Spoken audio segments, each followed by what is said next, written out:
നമസ്കാരം. പൊതുജനങ്ങളുടെ ശക്തമായ ആവശ്യത്തിന് നേരെ മുഖം തിരിക്കാൻ കഴിയാതെ ഒരു വിഭാഗം എംപിമാർ നോർത്ത് സീയിൽ എണ്ണ പ്രകൃതി വാതക ഖനനം ആരംഭിക്കണമെന്ന് ആവശ്യപ്പെടുന്നുണ്ട്. ഇത് ശക്തമാവുകയാണ്.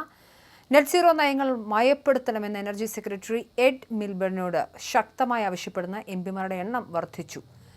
ഇറാൻ യുദ്ധ പശ്ചാത്തലത്തിൽ കുതിച്ചുയർന്ന ഇന്ധനവില പിടിച്ചു നിർത്താനും ജീവിത ചെലവുകൾ വർദ്ധിച്ചു വരുന്ന പ്രതിസന്ധിയെ അഭിമുഖീകരിക്കാനും ഇത് അത്യാവശ്യമാണെന്ന് ബ്രിട്ടനിലെ ഭരണകക്ഷി എംപിമാർ പോലും പറയുന്നു. മധ്യപൂർവേഷ്യയിലെ സംഘർഷം തീർത്ത സാമ്പത്തിക പ്രതിസന്ധി മറികടക്കാൻ ബ്രിട്ടീഷ് കുടുംബങ്ങൾ പെടാപ്പാടുപെടുന്നതിനിടയിൽ നടത്തിയ അഭിപ്രായ സർവേയിൽ പങ്കെടുത്തവരിൽ ഭൂരിഭാഗം പേരും നോർത്ത് സീയിലെ ഖനനത്തിന് മേലുള്ള നിരോധനം നീക്കണമെന്ന അഭിപ്രായമാണ് രേഖപ്പെടുത്തുന്നത്. ഡെയിലി മെയിലിനു വേണ്ടി ലോർഡ് ആഷ്ക്രോഫ്റ്റ് നടത്തിയ സർവേയിൽ പങ്കെടുത്തവരിൽ പകുതിയിലധികം പേരും മിലി ബാൻഡിനോട് ആവശ്യപ്പെട്ടത് ഖനനം ആരംഭിക്കാനായിരുന്നു. അതേസമയം നോർത്ത് സീയിൽ എണ്ണ പ്രകൃതി വാതക ഖനനത്തിന് മേലുള്ള നിരോധനം നീക്കിയാൽ താൻ സന്തുഷ്ടയാണെന്ന ചാൻസലർ റേച്ചൽ റീവ്സിന്റെ പ്രസ്താവന മന്ത്രിസഭയ്ക്കുള്ളിലും ഇത് സംബന്ധിച്ച തർക്കം ശക്തമാവുകയാണെന്ന സൂചനയാണ് നൽകുന്നത്. ട്രേഡ് യൂണിയനുകളും ലേബർ പാർട്ടിക്ക് മേൽ സമ്മർദ്ദം ശക്തമാക്കുകയാണ്. ഇതിനെല്ലാം പുറമെ ഇപ്പോൾ എംപിമാർ പരസ്യമായി തന്നെ ഈ ആവശ്യം ഉന്നയിച്ച് രംഗത്തെത്തിയിരിക്കുന്നതും സർക്കാരിനെ വിഷമവൃത്തത്തിലാക്കുന്നുണ്ട്. ബ്രിട്ടനെ യുദ്ധസജ്ജമാക്കാനുള്ള പദ്ധതികൾ നീട്ടിക്കൊണ്ടുപോയി ഒരു തീരുമാനമെടുക്കാതെ ലേബർ സർക്കാർ ഒഴിഞ്ഞു മാറുകയാണെന്ന ആരോപണവും ഉയരുന്നുണ്ട്. ഇതിനായി നടത്താൻ ഉദ്ദേശിച്ച നിയമനിർമ്മാണം അടുത്ത വർഷത്തേക്ക് മാറ്റിവെച്ചതോടെയാണ് ആരോപണം ഉയർന്നിരിക്കുന്നത്. സൈന്യത്തെയും മറ്റ് സുപ്രധാന മേഖലകളെയും ഒരു യുദ്ധമുണ്ടാകുന്ന പശ്ചാത്തലത്തിൽ അതിനെ നേരിടാൻ സജ്ജമാക്കുക എന്നതാണ് ഈ പദ്ധതി കൊണ്ട് ഉദ്ദേശിച്ചിട്ടുള്ളത്. ഈ വർഷം ആദ്യം തന്നെ ഡിഫൻസ് റെഡിനൻസ് ബിൽ എന്ന ഈ ബിൽ പാർലമെന്റിലെത്തുമെന്നാണ് കരുതിയിരുന്നത്. എന്നാൽ 2027 പകുതി വരെയെങ്കിലും അതുണ്ടാകില്ല എന്നതാണ് ഇപ്പോൾ ലഭ്യമാകുന്ന സൂചന.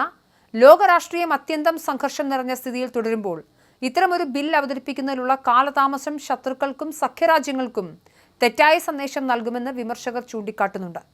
2025 തന്ത്രപ്രധാനമായ പ്രതിരോധ വിശകലനത്തിന്റെ സുപ്രധാന നിർദ്ദേശങ്ങളിലൊന്നായ ഈ ബിൽ ബ്രിട്ടനെ സദാ യുദ്ധസജ്ജമാക്കി നിർത്താൻ ലക്ഷ്യം വെച്ചുള്ളതാണ്. സുപ്രധാന വ്യവസായങ്ങളെ ഏറ്റെടുക്കാനും പ്രവർത്തിപ്പിക്കാനും സർക്കാരിന് കൂടുതൽ അധികാരം നൽകുന്ന ഒന്നാണ് ഈ ബിൽ. അതുപോലെ കരുതൽ സൈന്യത്തിന്റെ അംഗബലം വർദ്ധിപ്പിക്കുന്നതിനും മന്ത്രിസഭയ്ക്ക് കൂടുതൽ അധികാരം നൽകുന്നു. 2026 ആരംഭത്തോടെ ബിൽ വരുമെന്നായിരുന്നു കഴിഞ്ഞ ജൂണിൽ പ്രതിരോധ മന്ത്രി ലോർഡ് കോക്കേർ പറഞ്ഞിരുന്നത്. എന്നാൽ പാർലമെന്റിന്റെ അടുത്ത സെഷനിലെ അജണ്ട വെളിപ്പെടുത്തുന്ന അടുത്ത മാസത്തെ രാജാവിന്റെ പ്രസംഗത്തിൽ ഇത് ഉൾപ്പെടുത്തിയതായി സൂചനകളൊന്നും തന്നെയില്ല. ചുരുക്കത്തിൽ വർദ്ധിച്ചു വരുന്ന ജീവിത ചെലവും ഇന്ധന പ്രതിസന്ധിയും പരിഹരിക്കാൻ നോർത്ത് സീയിൽ എണ്ണ ഖനനം പുനരാരംഭിക്കണമെന്ന ജനപ്രതിനിധികളുടെയും പൊതുജനങ്ങളുടെയും ശക്തമായ ആവശ്യം ലേബർ സർക്കാരിനെ പ്രതിസന്ധിയിലാക്കിയിരിക്കുകയാണ്. കാലാവസ്ഥാ നയങ്ങളും സാമ്പത്തിക യാഥാർത്ഥ്യങ്ങളും തമ്മിലുള്ള ഈ തർക്കം മന്ത്രിസഭയ്ക്കുള്ളിൽ പോലും ഭിന്നതയുണ്ടാക്കുമ്പോൾ രാജ്യത്തിന്റെ സുരക്ഷയുമായി ബന്ധപ്പെട്ട ഡിഫൻസ് റെഡിനൻസ് ബിൽ വൈകിപ്പിക്കുന്നത് സർക്കാരിനെതിരെയുള്ള വിമർശനങ്ങൾക്ക് ആക്കം കൂട്ടുന്നു. ഊർജ്ജ സ്വയം പര്യാപ്തതയും ദേശീയ സുരക്ഷയും ഒരുപോലെ വെല്ലുവിളി നേരിടുന്ന ഈ സാഹചര്യത്തിൽ ജനകീയ ആവശ്യങ്ങൾക്കും തന്ത്രപരമായ തീരുമാനങ്ങൾക്കും മുന്നിൽ സർക്കാർ കൈക്കൊള്ളുന്ന നിലപാട് ബ്രിട്ടന്റെ ഭാവിയിൽ നിർണായകമാകും.